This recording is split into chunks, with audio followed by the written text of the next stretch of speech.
Joining us now on the Megacast as we're heading into the middle part of September. And at the end of September, we begin the Jewish high holidays. Vice President and Executive Director of Chabad-Lubavitch of Michigan, Rabbi Kasriel Shemtov, joins us once again on the Megacast. Rabbi, thanks for being with us today.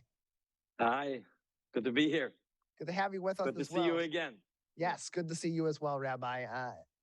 As we talk about so often, people, when they think about Jewish holidays or important parts of Judaism, they're often thinking about Hanukkah. That gets probably the most press. It gets the most attention, I think, of many of these holidays. But it's not necessarily the most important holiday. All holidays are important in every faith, but this time of the year is really an important time of the year for those who do practice Judaism. As we head into late September with Rosh Hashanah, and then into October with Yom Kippur on October 4th and 5th. Can you tell us about these two holidays and why they're of significance to those who practice Judaism?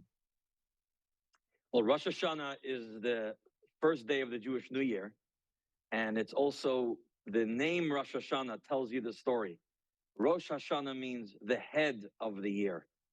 Just like the head of the year controls the whole body, affects and impacts the entire body, the same is true with the year. Spiritually speaking, we see this day as the day of judgment, the day when God decides for each and every one of us, not only human beings, but every creature, of what will transpire during this year. And therefore, this year is sort of the year that the way it goes on the first day, that's the way the year goes. And this is the day that Jewish people come together to celebrate and to come together in the synagogue, connect to God, connect to our source, become a better person, make the resolutions for a good year, and to create that better year.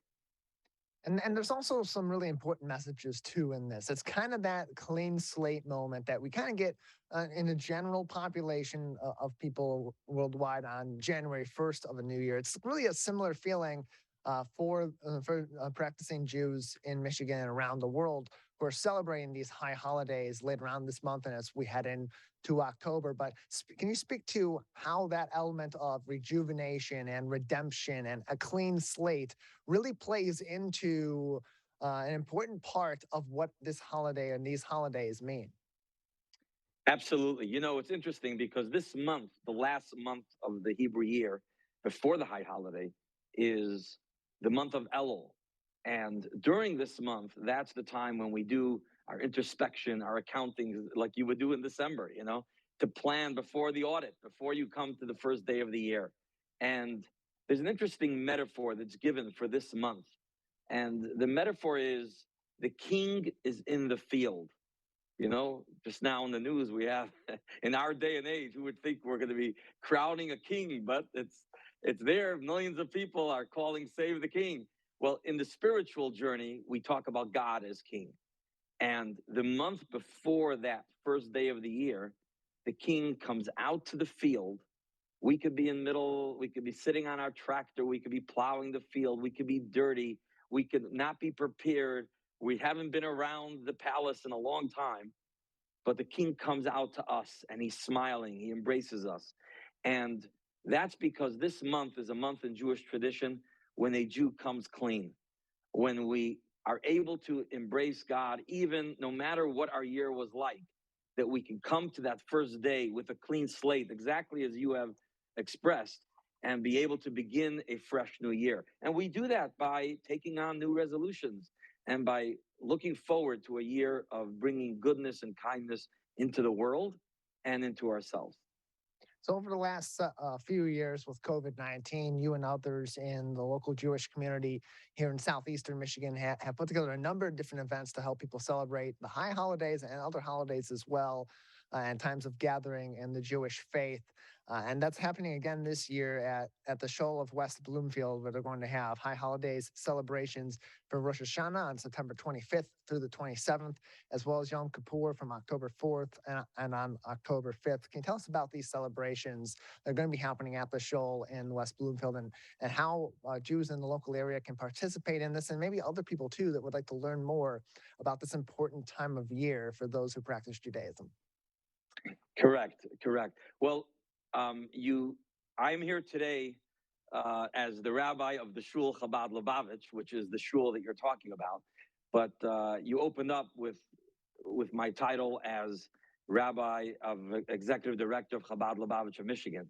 And these services of Rosh Hashanah and Yom Kippur are available in centers all across the state through Chabad-Lubavitch of Michigan.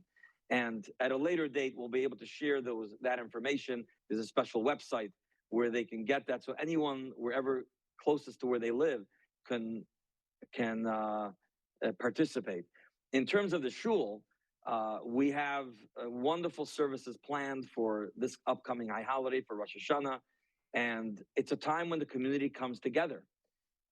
In our case, this Rosh Hashanah is a special Rosh Hashanah because we're celebrating our 20th anniversary of our new center of the shul.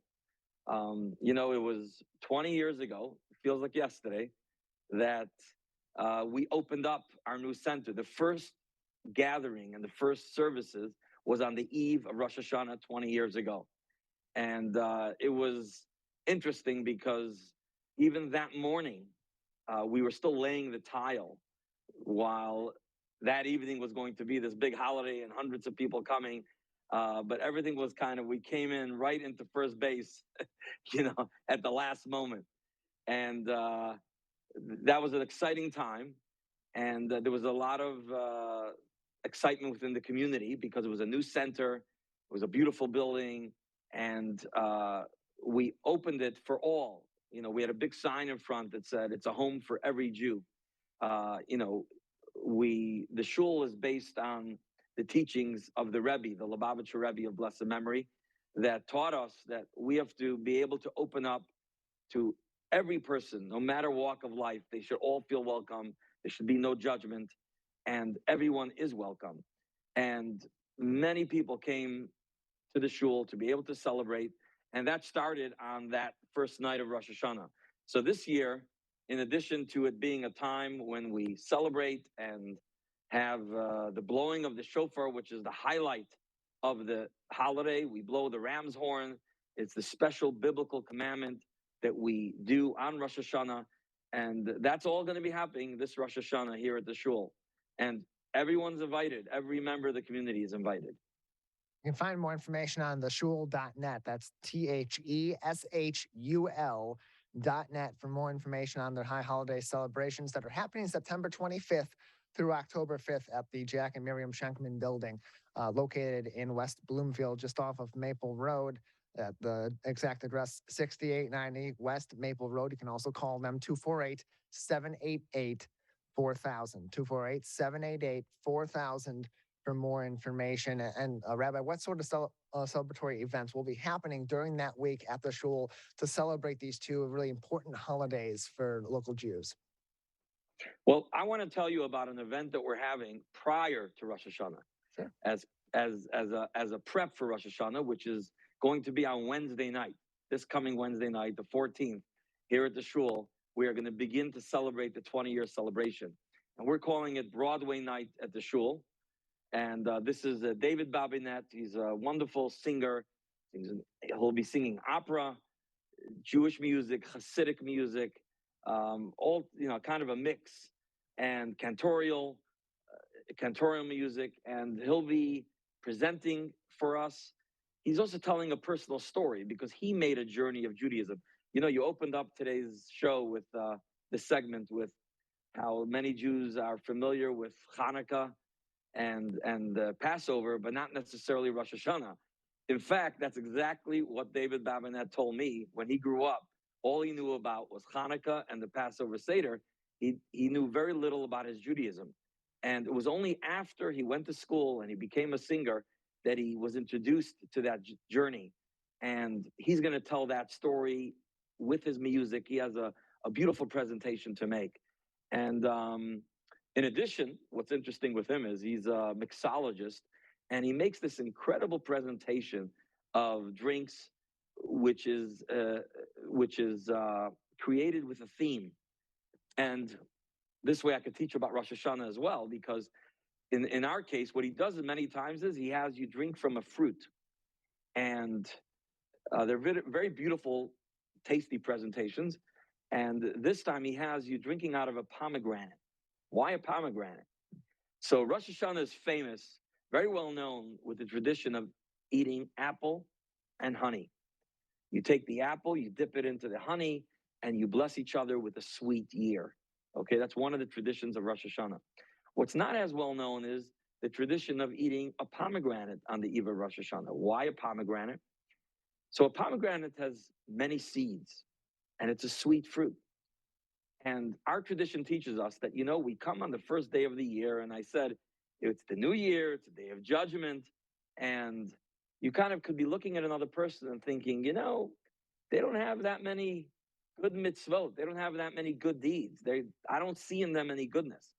And our sages tell us that every one of them is mileim mitzvos karimon, is full of good deeds, just like a pomegranate. So you sit down and you eat a pomegranate, those sweet seeds, and you say to yourself, that's how each one is filled, because even what you don't see, there are so many good deeds that we are doing and others are doing.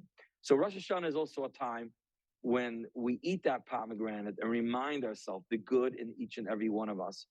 And that's what we're going to be doing on Wednesday, September 14th, here at the shul. And every one of the community is invited. You could go online, get your tickets, and come and join us. It'll be an elegant night of music and fun. And this is an opportunity to invite everyone prior to Rosh Hashanah, and it's going to get us into the spirit of Rosh Hashanah.